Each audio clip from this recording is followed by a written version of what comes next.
Selamat pagi anak ibu sekalian. Kembali lagi di pelajaran kita pada hari ini. Ibu akan menjelaskan tentang kejayaan dan keruntuhan bangsa Israel. Pelajaran kelas 5 SD. Sebelum kita memulai pelajaran kita pada hari ini, ada baiknya kita mengawali pelajaran ini dengan berdoa. Mari kita berdoa. Dalam nama Bapa, Putra, dan Roh Kudus. Amin. Allah Bapa yang Maha Pengasih, syukur Tuhan untuk segala berkat-Mu yang masih boleh kami terima. Bapa di surga, pada hari ini kami akan mempelajari tentang kejayaan dan keruntuhan bangsa Israel. Semoga pelajaran ini dapat kami ingat dan menjadi bekal bagi kami. Demi Kristus Tuhan kami. Amin. Nah, anak-anak sekalian, tujuan dari pembelajaran kita pada hari ini yaitu yang pertama, siswa dapat menjelaskan penyebab kejayaan dan keruntuhan bangsa Israel. Yang kedua, menyebutkan tokoh-tokoh penting dalam masa kejayaan dan keruntuhan bangsa Israel. Yang ketiga, mengambil pelajaran dari sejarah bangsa Israel untuk hidup setia kepada Allah. Yang pertama, bangsa Israel mencapai puncak kejayaannya di bawah kepemimpinan siapa saja? Nah, yang pertama yaitu di bawah kepemimpinan Raja Daud. Lalu yang kedua di bawah kepemimpinan Raja Salomo. Pada bab ini kita sudah mempelajari tentang raja-raja dalam perjanjian lama. Yang pertama itu adalah Raja Daud. Yang kedua Raja Salomo yang bijaksana. Lalu yang ketiga ada Ratu Ester. Nah, bangsa Israel mencapai kejayaannya di bawah kepemimpinan yang pertama Raja Daud. Raja Daud berperan menyatukan seluruh suku di Israel. Lalu yang kedua, membawa stabilitas dan kekuatan militer bangsa Israel. Yang ketiga, menjadikan Yerusalem sebagai ibu kota dan pusat dari peribadatan. Itulah kejayaan bangsa Israel di bawah kepemimpinan Raja Daud. Lalu yang kedua, di bawah kepemimpinan Raja Salomo. Yang pertama, dia membangun bait Allah di Yerusalem. Lalu yang kedua, memerintah dengan hikmat dan adil. Lalu yang ketiga, bangsa Israel hidup dalam kedamaian dan kemakmuran. Yang keempat, terkenal sampai ke bangsa-bangsa lain. Ini di bawah kepemimpinan Raja Salomo. Raja Salomo yang kita kenal dan kita pelajari sebagai raja yang bijaksana. Dia memerintah dengan keadilan. Dan kehidupan bangsa Israel penuh dengan kedamaian dan kemakmuran. Lalu, kenapa bisa bangsa Israel itu runtuh atau hancur? Yang pertama adalah setelah Salomo wafat, bangsa Israel mulai mengalami kemunduran dikarenakan Salomo menikah dengan banyak perempuan asing dan mengikuti berhala mereka. Yang kedua, bangsa Israel terpecah belah menjadi dua kerajaan.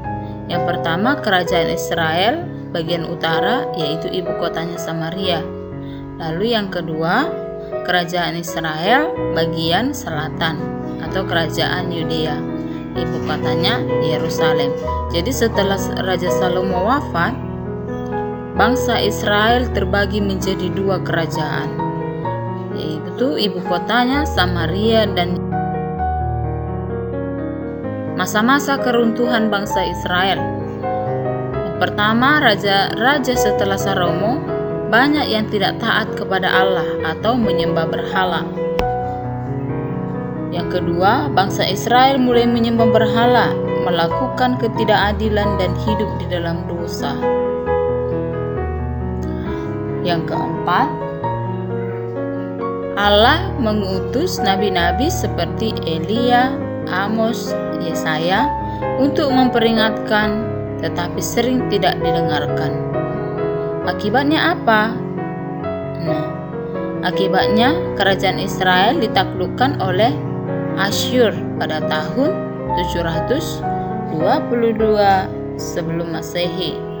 Lalu yang kedua, kerajaan Yudea ditaklukkan oleh Babel.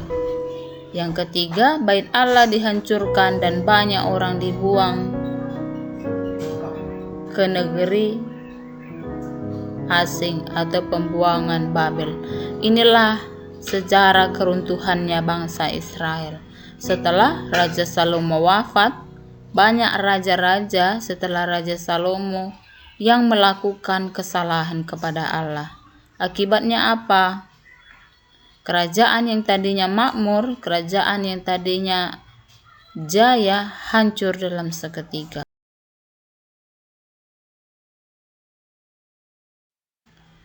Lalu pelajaran apa yang dapat kita petik dalam pelajaran ini? Dari kejayaan dan keruntuhan bangsa Israel ini, yang pertama, kejayaan datang jika kita setia kepada Allah. Artinya apa? Kesetiaan kepada Allah, iman kepada Allah menjadi batu penjuru apakah kita mampu melaksanakan yang Allah kehendaki. Lalu yang kedua, keruntuhan datang jika kita hidup dalam dosa dan melupakan Allah. Artinya apa? Ketika kita berbuat salah, ketika kita berbuat dosa, maka kita sudah lupa kepada Allah. Ketika kita mencuri, berarti kita melupakan Allah yang ada di dalam diri kita. Lalu yang ketiga, Allah selalu mengingatkan dan memberi kesempatan untuk bertobat. Nah, melalui apa? Melalui orang-orang yang ada di sekitar kita. Ketika kita berbuat salah, maka Allah mengutus orang-orang yang ada di sekitar kita untuk mengingatkan, untuk menegur kita atas kesalahan yang kita perbuat. Yang keempat, kita harus hidup benar, adil, dan setia dalam iman. Artinya apa? Hidup yang didasari iman kepada Allah, maka kita harus memiliki hati yang bersih, hidup yang bersih, yaitu hidup dengan kebenaran, keadilan, dan kesetiaan. Keadilan artinya apa? Ketika teman kita berbuat salah, maka kita harus mampu memberikan atau mampu menasehati secara adil, bukan berpihak kepada satu dan melupakan yang satu laginya. Karena kita berteman kompak sama satu orang, maka kita menyalahkan teman yang satu. Itu tidak adil. Yang adil itu seperti apa? Sama rata. Nah, sebagai kesimpulan dari pelajaran kita pada hari ini, yang pertama, mari kita menjaga iman dan tidak tergoda untuk melakukan hal yang salah. Yang kedua, setia berdoa dan beribadah setiap hari. Setia berdoa berarti mulai dari bangun tidur sampai akan tidur. Lalu beribadah ketika hari Minggu dan mengikuti doa-doa lingkungan. Yang ketiga, menghormati pemimpin dan orang tua. Terdapat di dalam 10 perintah Allah. Hormatilah orang tuamu. Yang keempat, menolong dan bersikap adil kepada sesama. Sehat orang lain. Nah, itu adalah hal-hal yang dapat